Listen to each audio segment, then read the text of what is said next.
अक्सर आप इस शो में टैक्स से जुड़े हुए उलझन को सुनते हैं, फिर उसके जवाब आपको दिए जाते हैं। लेकिन इस शो की शुरुआत मैं करूंगा एक अच्छी खबर से, वो ये, अगर आपने एडिशनल टैक्स जमा कर दिया है सरकार के पास, तो सरकार ने इनकम टैक्स रिफंड देना शुरू कर दिया है। अब तक करीब 39 लाख टैक्स पेयर्स को इनकम टैक्स के रिफंड दिए जा चुके हैं।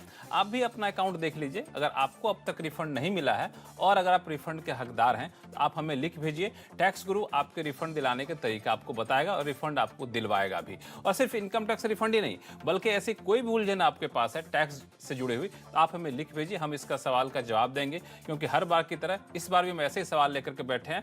नमस्कार, मैं हूं लक्ष्मण राय और पेश है आपका पसंदीदा शो टैक्स गुरु। टैक्स गुरु इसलिए कहते हैं क्योंकि आपकी उलझनों को दूर करने के लिए हर शो में हमारे पास होते हैं खास मेहमान। और इस बार के खास मेहमान हैं जाने माने टैक्स एक्सपर्ट, अहमदाबाद से जुड़े मुकेश पटेल साहब। मुकेश पटेल साहब, आपका स्वागत है CNBC आवाज़ के इस खास शो में। और मुकेश पटेल जी ने आप दर्शकों के लिए बहुत सारे रिसर्च करके रखे हैं और टैक्स बचाने के कई सारे आपको टिप्स देंगे। वो सारी बातचीत करेंगे अगले आधे घंटे तक, इसलिए अगले आधे घंटे तक आप कहीं जाइएगा नहीं। फिलहाल बता दूं दर्शकों को कि इस बार शो में क्या कुछ खास रहने वाला है। शेयरों में निवेश से होने वाले short term capital gains tax पर देनदारी कैसे कम करें और इसका क्या है तरीका। जमीन से मिले मुआवजे पर क्या आपको देना होगा टैक्स, और अगर आप ऐसे प्रोडक्ट बनाते हैं जिस पर GST नहीं लगता है लेकिन उसमें इस्तेमाल होने वाले कच्चे माल पर GST लगता है, तो क्या आपको मिलेगा रिफंड। इन सारे मुद्दों पर बातचीत करेंगे। लेकिन सबसे पहले मुद्दा हम करें शेयर बाजार के निवेशकों के लिए, जो शेयर बाजार में निवेश तो करते हैं, अच्छा खासा मुनाफा भी कमा लेते हैं, लेकिन टैक्स की देनदारी इतनी पड़ जाती है कि इनके मुनाफे पर थोड़ा बहुत पानी फिर जाता है। और वो टैक्स की देनदारी होती है खासतौर से short term capital gains tax. तो मुकेश पटेल साहब, सबसे पहले शुरुआत इसी से क्यों ना किया जाए, क्योंकि हमारे दर्शक बड़ी संख्या में शेयर बाजार से जुड़े हुए हैं। तो ये जो शॉर्ट टर्म कैपिटल गेन्स है, उसका क्या प्रावधान है, सबसे पहले ये दर्शकों को बताएं। बिल्कुल, ये बिल्कुल सही समय है जब टैक्स गुरु ये शॉर्ट टर्म कैपिटल गेन्स की टैक्सेबिलिटी की बात कर रहा है। लक्ष्मण जी, आपको पता है कि पिछले 6 महीने में ही मार्केट ने 50% से ज़्यादा रिटर्न्स दिए हैं। तो IPOs की भी लगातार एक लाइन लग गई और आप अप्लाई करते हैं और लिस्टिंग जब खुलता है उसके बीच में ही आपको इतना मुनाफा हो जाता है कि ये सब कैसे टैक्स हो और इस पर हम क्या प्लानिंग करें, ये हम आज हमारे दर्शकों को बताना चाहते हैं। तो सबसे पहले हमें ये ख्याल रखना है कि शॉर्ट टर्म कैपिटल गेन्स के लिए अगर जिस पर STT, जिसको हम सिक्योरिटीज ट्रांजैक्शन टैक्स कहते हैं, वो अगर वसूल किया जाता है, ऐसे ट्रांजैक्शंस के केस में आपका टैक्स का एक फ्लैट रेट है सेक्शन 111A के तहत, और वो रेट है 15%। आपके केस में सरचार्ज या सेस लगता है तो उसके हिसाब से आपको उसको जोड़ना है। अब इसमें 2 चीज़ें खास ख्याल में रखने की बात है। एक तो ये 111A का जो आप टैक्स भरेंगे, तो इस इनकम के कंप्यूटेशन में आपको जो सेक्शन 80 फैमिली हम कहते हैं, माना 80C, D, TTA वगैरह के जो सब सेक्शंस हैं, उसकी कोई भी डिडक्शन ये शॉर्ट टर्म कैपिटल गेन के सामने आपको मिलेगी नहीं, जहां STT की वसूली होती है। और इसके साथ ये भी ध्यान रखना है कि अगर आपका बेसिक एग्जम्पशन लिमिट, अगर आप रेसिडेंट टैक्स पेयर हो और अनयूटिलाइज रहता है, मान लीजिए कि जैसे आपकी कोई इनकम नहीं है और आपके केस में आपको 2.5 लाख, या सीनियर सिटीजन है तो 3 लाख तक की शॉर्ट टर्म की कैपिटल गेन है, आपको और कोई डिडक्शन नहीं मिलेगी, लेकिन बेसिक एग्जम्पशन जो है वो जरूर मिलेगी। और इसके साथ सेक्शन 87A के तहत अगर आपकी टोटल इनकम 5 लाख से कम है तो आपको जो 12,500 का रिबेट मिलता है लक्ष्मण जी, वो भी मिलेगा। हालांकि ये रिबेट और ये जो स्पेशल एग्जम्पशन लिमिट का सेट ऑफ का प्रोविजन है, वो अगर कोई NRI होता है तो उसके केस में नहीं मिलता है। इतनी मोटी मोटी बातें अगर आपके ध्यान में रहे तो आप सही दिशा में प्लानिंग की ओर बढ़ सकते हैं। इसमें आपने तो टैक्स की देनदारी कितनी बनती है, किन प्रावधानों के तहत बनती है, वो तो आपने बता दिया। लेकिन शेयर बाजार में आदमी आता है 2 पैसा कमाने के लिए, तो थोड़ा सा ये भी बता दीजिए कि इस टैक्स से बचे कैसे, टैक्स की देनदारी को कम कैसे करें। बिल्कुल, टैक्स गुरु का काम ही तो यही है, गुरु मंत्र देना। तो आज के शो में शॉर्ट टर्म कैपिटल गेन के टैक्स सेविंग के लिए अगर हम कुछ गुरु मंत्रों की बात करें तो सबसे पहले गुरु मंत्र ये होगा हमारा लक्ष्मण जी की, जैसे कहते हैं स्मॉल इज ब्यूटीफुल, तो अपने फैमिली में हो सके तो जितने भी आपके एडल्ट मेंबर्स हैं, जो भी इंडिविजुअल्स हैं, एचयूएफ की भी एंटिटी है, वो हर एक केस में आपको एक डीमैट के अकाउंट का ओपनिंग का प्रावधान करना चाहिए। आप कहेंगे क्यों? क्योंकि मान लीजिए कोई हाउसवाइफ है या एचयूएफ है, उसकी आम तौर से और कोई इनकम नहीं है, पर ये शॉर्ट टर्म गेन जब मार्केट का माहौल अच्छा होता है तब आप आईपीओ से और शेयर की खरीद और बेच करके आप कर सकते हैं। तो ये 2.5 लाख या 3 लाख के दायरे में रह के या तो रिबेट, इसके साथ आज हम एक दर्शकों को चार्ट दिखा रहे हैं, तो ये चार्ट से आपको पता चलेगा कि आप एग्जम्पशन लिमिट और रिबेट दोनों का फायदा लेते हैं, और अगर आप रेजिडेंट टैक्स पेयर हैं तो आपको किस तरीके से आयकर की बहुत ही उपयोगी बचत हो सकती है।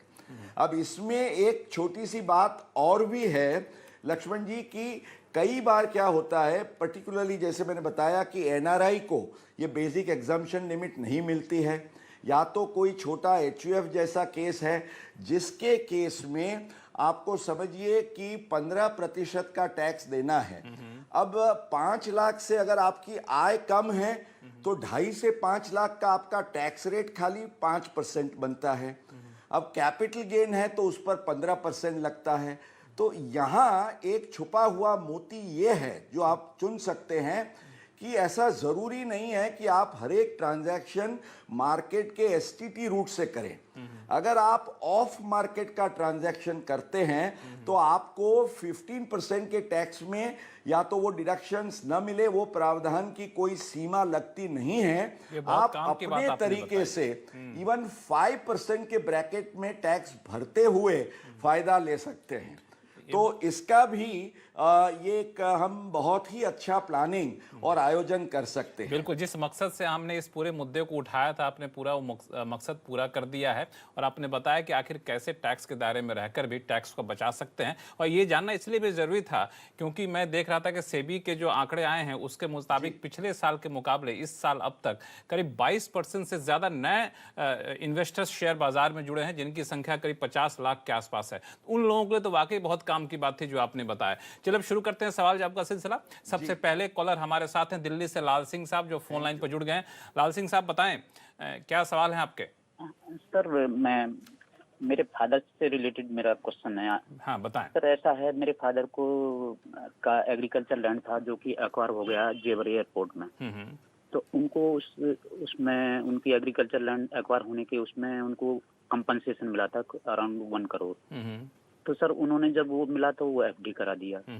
तो एफडी पे सर जो इंटरेस्ट मिला है तो उस पे वो इनकम टैक्स के दायरे में आ गए।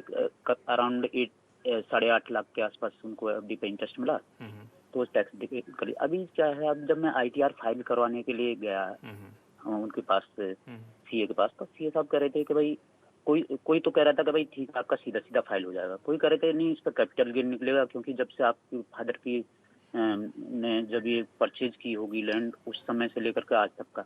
और कोई कह रहा था ये तो इनकम टैक्स फ्री होता है जो एग्रीकल्चर लैंड औकार होती है गवर्नमेंट के द्वारा। तो सर इसी में मुझे डाउट था, तो क्योंकि सीए अपने आप सेपरेट राय रखते हैं, तो मुझे लगता है लाल सिंह साहब आपके सवाल में 2 बातें छुपी हुई हैं। पहली बात तो ये कि जो आपको मुआवजे की रकम मिली, क्या उस पर टैक्स की देनदारी बनती है कि नहीं बनती है, और उस मुआवजे की रकम को आपने एफडी कराया, एफडी पर जो ब्याज मिला उस ब्याज पर टैक्स की देनदारी बनती है कि नहीं बनती है, यही जानना चाहते हैं आप? हाँ सर, सर टैक्स पे तो सर कोई बता रहे थे टैक्स पे तो बनती है सर देनदारी। सॉरी, जो एफडी कराई, एफडी के जो इंटरेस्ट मिला, अच्छा उस पे तो कोई नहीं, आप बिल्कुल, आपको सारा कंफ्यूजन दूर हो जाएगा। अभी हमारे साथ मुकेश पटेल साहब जुड़ गए हैं, बहुत जाने माने टैक्स एक्सपर्ट हैं। मुकेश पटेल साहब, ये तो उलझन बहुत लोगों के पास होगी क्योंकि जेवर एयरपोर्ट पे बहुत सारे जमीन अधिग्रहण हुआ है। लाल सिंह जी, मैं सोच के कह सकता हूं कि लाल सिंह जी और इनके पिता तेजपाल सिंह जी, वो तो सुपर सीनियर सिटीजन हैं, 80 साल की ऊपर की उम्र के। उनके लिए और उनके जैसे बहुत सारे दर्शकों के लिए एक बड़ी खुशखबरी हम दे सकते हैं ये टैक्स गुरु के माध्यम से। ख्याल में रहे कि आपकी अगर खेती की ज़मीन हो तो वो दो जगह पे हो सकती है, या तो वो रूरल एरिया में हो सकती है गांव के माहौल में, या तो वो अर्बन एरिया में जैसे आपके केस में है। अब वो गांव में आती है ज़मीन, वो तो यूं ही टैक्सेबल नहीं होती है, वो तो प्रावधान सबको मालूम है। पर अर्बन लैंड जो है, अर्बन लैंड के केस में एग्रीकल्चरल लैंड आम तौर से अगर आप कोई ट्रांसफ़र करते हैं और उसका कंसिडरेशन मिलता है वो टैक्सेबल हैं। पर एक वेरी स्पेशल प्रोविज़न ये है कि अगर आपको कंपल्सरी एक्विजिशन के लिए अगर आपको मुआवजा मिलता है, माना कॉम्पेंसेशन मिलता है, तो ये अर्बन एग्रीकल्चरल लैंड की कॉम्पेंसेशन की अमाउंट वो आयकर कानून के सेक्शन 10 सब सेक्शन 37, याद रखिएगा 1037 के तहत वो 1 करोड़ हो, 100 करोड़ भी हो सकती है, वो संपूर्णतः करमुक्त है, उस पर आपको कोई भी आयकर लगेगा नहीं। तो ये आपके लिए बहुत इम्पॉर्टेंट प्रोविज़न है। इसमें खाली एक छोटी सी बात आपको ध्यान में रखनी है कि ये फ़ायदा इंडिविजुअल या एचयूएफ को मिल सकता है, और इसके लिए आवश्यक बात ये है कि जो ज़मीन जिसको एक्वायर किया जाता है कंपल्सरी एक्विजिशन में, वो आपने कम से कम 2 साल के लिए, वो एक्विजिशन की 2 साल के पहले के पीरियड में आपने उसको खेती के उपयोग में लिया होना चाहिए, या तो आपके खुद के लिए या तो अपने माता पिता के उपयोग के लिए। तो ये आपको पूरा फायदा मिलेगा। और लक्ष्मण जी, इसके साथ एक और भी बात मैं जोड़ के कहना चाहता हूं कि नॉन एग्रीकल्चरल लैंड भी हो तो भी अगर कंपल्सरी एक्विजिशन नहीं, पर एक और कानून है जो आपने अभी जिक्र जिसका किया कि मेट्रो होता है, नेशनल हाईवे होता है, अब तो जैसे हमारे यहाँ बुलेट ट्रेन बनती है शिंकानसेन, उसके लिए सरकार एक्विजिशन करती है, और उसका एक बड़ा लंबा कानूनी नाम है वो एक्ट का। इनफैक्ट इससे लंबे एक्ट का नाम आपने शायद कभी सुना भी नहीं होगा। वो एक्ट का नाम है right to fair compensation and transparency in land acquisition, rehabilitation and resettlement act of 2013। आप जो मान लीजिए 16 शब्द से ज़्यादा इसके शब्द हैं, और इतना इसको RFCTLARR एक्ट कहते हैं। उसकी सेक्शन 96 में ये कानूनी प्रावधान किया गया है। इनकम टैक्स एक्ट में इसकी कोई प्रोविजन नहीं है। सेक्शन 96 ऑफ दिस एक्ट में यह कहा गया है कि ऐसा आपको कोई भी कॉम्पेंसेशन मिलता है, करोड़ों रुपए का हो, वो संपूर्णतः आयकर कानून में माफ है। मुकेश जी, मैं चाह रहा था, लाल सिंह साहब फोन लाइन पे बने ही हुए हैं, लाल सिंह साहब से पूछ ही लेता हूं कि उनको कुछ और भी दुविधा है कि दुविधा उनकी दूर हो गई। लाल सिंह साहब फोन लाइन पे बने हुए हैं आप? एक दुविधा और है सर, जैसे जो कंपनसेशन अमाउंट मिला, जो एफडी कराया, वो पार्टी जो पेन मेरे फादर का जो पेन का 26 ईयर्स का जो पार्ट ई है उसमें रिफ्लेक्टेड है कि भाई इतने करोड़ रुपया एफडी कराया। लेकिन सर यदि सपोज हम वो भरते हैं और इनकम टैक्स मतलब आईटीआर भर देते हैं और आगे चली जाती है, और तो लेकिन आयकर विभाग उसमें हमें क्या नोटिस दे सकता है भाई इतना पैसा कहाँ से आया? क्योंकि उसमें तो आईटीआर में तो हमने कहीं मेंशन नहीं किया भाई ये हमारा एग्रीकल्चर लैंड एक्वायर किया गवर्नमेंट ने, उसके एवज में मिला। मुकेश जी क्या जवाब दें? सेक्शन 1037 में आपको दिखाना है ये एग्जम्प्ट इनकम।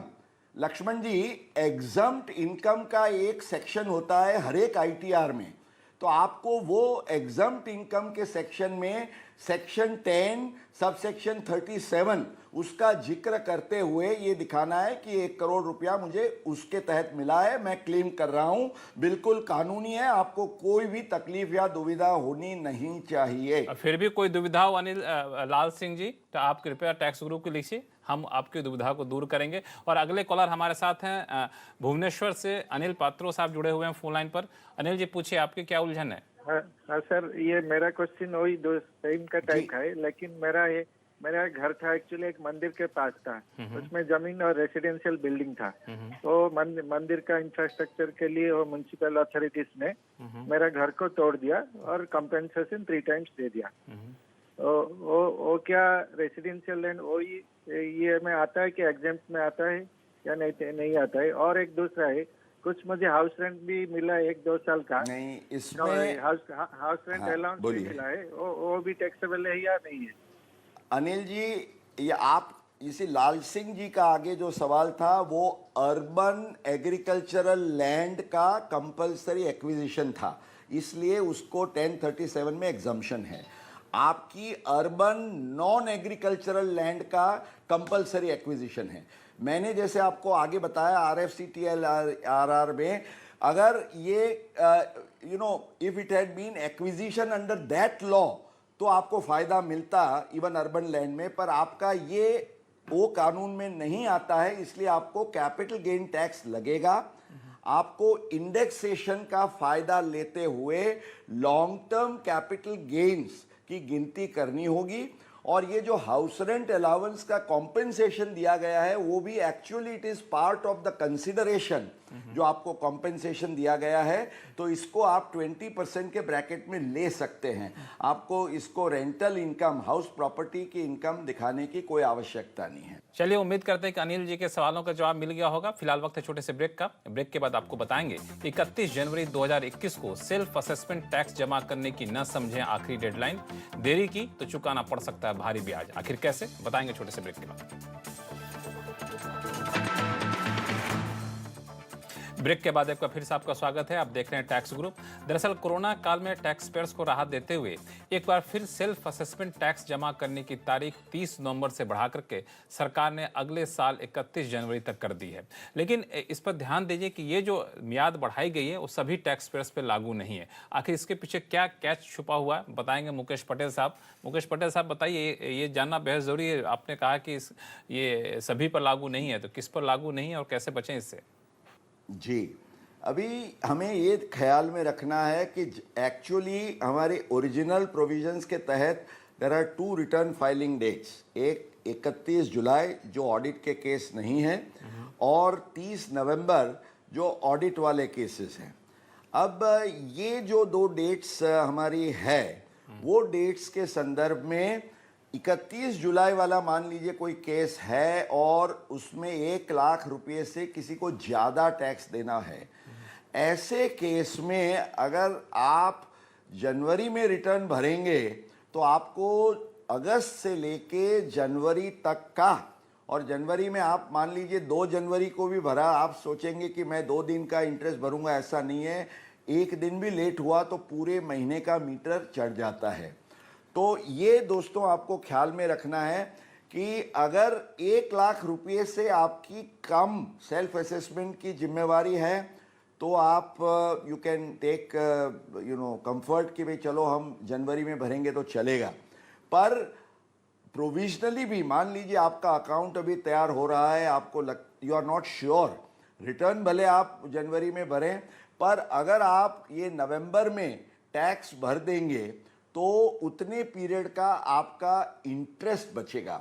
तो 1 लाख से ऊपर की सेल्फ असेसमेंट टैक्स की जिम्मेवारी के हर एक केस में ख्याल में लीजिएगा कि इंटरेस्ट का बर्डन होगा और उससे बचना है तो आपको प्रोविजनली भी कुछ टैक्स भरना है। फिलहाल इनकम टैक्स से जुड़े सवालों का जवाब देने का वक्त यहीं खत्म होता है। अब बारी है जीएसटी से जुड़े सवालों का जवाब देने के लिए।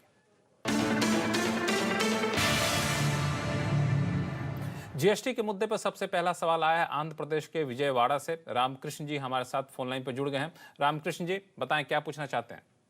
सर, मैंने एक गेटेड कम्युनिटी में ओपन प्लॉट खरीदने जा रहा हूँ और उसी डेवलपर से इंडिविजुअल हाउस एक बनवाने जा रहा हूँ। उसी डेवलपर से वो बोल रहा है कि कंस्ट्रक्शन के ऊपर 12% जीएसटी लगेगा, लेकिन मैंने नेट से सर्च किया तो 1% जीएसटी 45 लाख तक लगेगा। मैंने सुना था, ये सही है कि नहीं? बिल्कुल, बताएंगे हमारे टैक्स गुरु आपको। रामकृष्ण जी, इसमें 2 चीज़ें हैं। अगर आपका केस अफोर्डेबल हाउसिंग में आता है, जैसे कि आपने कहा कि आप जो निवेश करने जा रहे हैं वो 23 लाख है, तो वो 45 लाख की जो मॉनिटरी लिमिट है उसके अंदर है, तो वो एक कंडीशन तो आप फुलफिल करते हैं। दूसरी कंडीशन ये है कि आप नॉन मेट्रो एरिया में हैं तो वहाँ 90 स्क्वायर मीटर्स के कारपेट एरिया का नियमन है, तो अगर उससे बड़ा घर है तो भले 45 लाख से कम भी हो तो उधर आपको नॉर्मल जीएसटी लगेगा। पर अगर आपका 90 स्क्वायर मीटर के अंदर पड़ता है तो केवल 1% ही जीएसटी लागू पड़ेगा। इसमें कोई दुविधा की बात नहीं है, आप अपने बिल्डर से बात कर सकते हैं। चलिए, उम्मीद करते हैं कि रामकृष्ण जी के सवालों का जवाब मिल गया होगा। अगला सवाल हमारे पास ईमेल के जरिए आया है मंजू यादव जी का। दरअसल मंजू यादव एक सरकारी स्कूल में प्रिंसिपल हैं और साथ ही एक इंस्टीट्यूट भी चला रही हैं, जिसका जीएसटी रजिस्ट्रेशन ये कैंसिल करना चाहती है। पूछ रहे हैं कि इसके लिए क्या करें। बिल्कुल लक्ष्मण जी, वो कोई भी दुविधा के बिना ये कर सकते हैं। सेक्शन 29 है जो जीएसटी एक्ट की, उसके अंदर ये इसके प्रोविजंस किए गए हैं कि अगर आप अपना डॉर्मेंट हो जाता है आपका यूनिट, या आपने शुरू ही नहीं किया, या आप उसको डिसकंटिन्यू करना चाहते हैं, तो आप बंद करने के लिए उसकी प्रक्रिया ये है कि एक फॉर्म है, मंजू जी नोट कर लीजिएगा, GST REG 16 कहते हैं इसको, GST REG 16। वो फॉर्म भर के आप एप्लीकेशन करके अपना जो रजिस्ट्रेशन है वो कैंसिल करा सकती हैं और जीएसटी नंबर वापस दे सकती हैं। चलिए, तो कोई दिक्कत नहीं है, सब कुछ ऑनलाइन व्यवस्था है। फिलहाल वक्त है छोटे से ब्रेक का। ब्रेक के बाद आपको बताएंगे कि अगर आप ऐसे प्रोडक्ट की मैन्युफैक्चरिंग करते हैं जो जीएसटी के दायरे से बाहर है, लेकिन उसके कच्चे माल पर जीएसटी लगता है, तो क्या आपको मिल सकेगा रिफंड? बताएंगे छोटे से ब्रेक के बाद।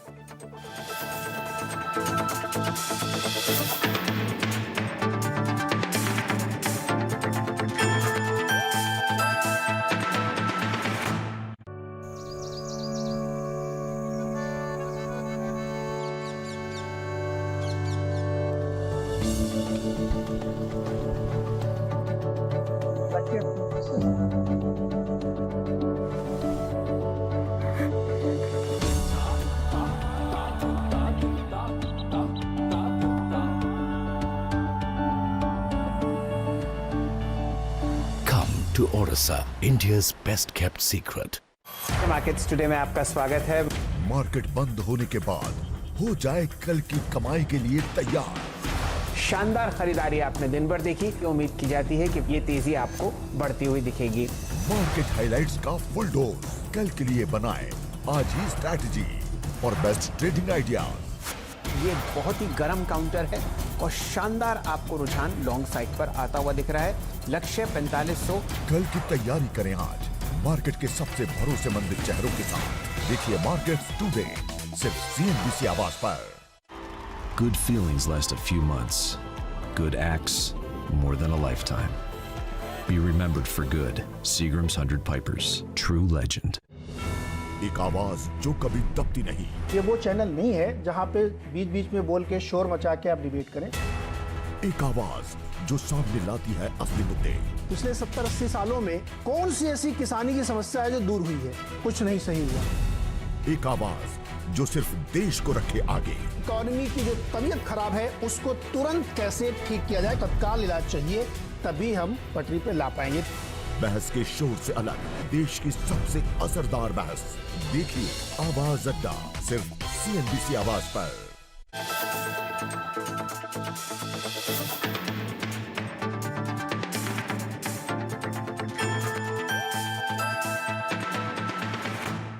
ब्रेक के बाद एक बार फिर से आपका स्वागत है। आप देख रहे हैं टैक्स गुरु। अगले कॉलर हमारे साथ जुड़ रहे हैं गोधरा से अब्बासी पिपलोद वाला। ये फोन लाइन पर जुड़े हुए हैं। अब्बासी साहब, पूछिए क्या उलझन है आपके? नमस्कार। अच्छा, मेरा क्वेश्चन ये है, मेरा ब्रूम का मैन्युफैक्चरिंग है। नमस्कार। और हम जो मटेरियल परचेज करते हैं, रॉ मटेरियल, वो आता है टैक्सेबल जी। और हमारा जो सेलिंग है ब्रूम का वो जाता है टैक्स फ्री। अंडर GST वो टैक्स फ्री है सेलिंग। तो हमें वो रॉ मटेरियल का ITC हम क्लेम कर सकते हैं? अगर क्लेम कर सकते हैं तो उसका मतलब रिफंड क्लेम कर सकते हैं कि नहीं? क्योंकि वो तो हमारा एक्यूमुलेट होता रहेगा ना।